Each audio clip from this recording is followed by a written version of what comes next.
Today was an interesting day for the Colorado initiatives to try to get them through. I had contacted several organizations and tried to find out if they would be interested in these initiatives that I was trying to promote. One of those contacted me back, in fact, an executive director of a group that does some lobbying, and actually it was trying to put through some similar legislation. And what I found out is that lobbyists and organizations may not be the best bet. I haven't talked to many people who were more arrogant and more interested in their own power than the person that I talked to from this organization.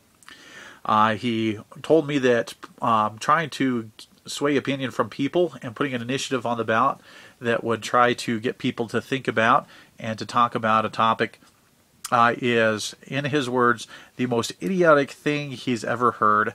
So that conversation didn't go real well.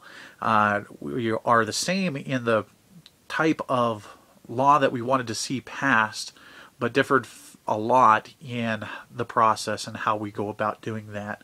One of those major differences is, as he talked about, getting legislators and basically coercing them into going for legislation lest they should lose their seat by threatening them with the money and trying to sway voters so that that legislator would be seen as somebody who is not supportive of in this area if they didn't play ball. So that's what he's looking at. He said that most of the legislators going for this initiative that they're proposing and that they're trying to do through the legislature don't actually support the measure, but they're afraid of losing their seat. That to me sounds ridiculous. I said, oh, so you don't think that this will pass if put to the people? And he told me no, because polls show that this probably would not pass, and so he doesn't want to rely on that and thinks that's the worst way to go, is trying to put it to voters. So I asked him, I said, well, so you want to put the, you want to try to put it through anyway, even though you're confident the people don't want it? And of course he did. He views it as an issue of rights. Well, I agree with him on the rights. I also think that it's not going to last very long, no matter what the right or where it is, if we don't convince people that it's the right way to go and this is what needs to happen. So we differed quite a bit in that area.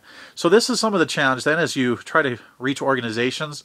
He was pretty arrogant and belittling efforts from people who, since he's been doing this for quote-unquote 20 years, belittling efforts that I was trying to put things on the ballot and suggesting that we really don't know what's going on.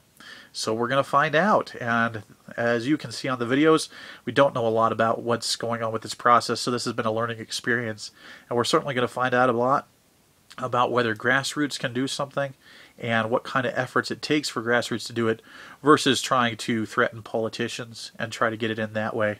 So this is the challenge, this is what we're facing, and we'll see what happens. I'll update you later.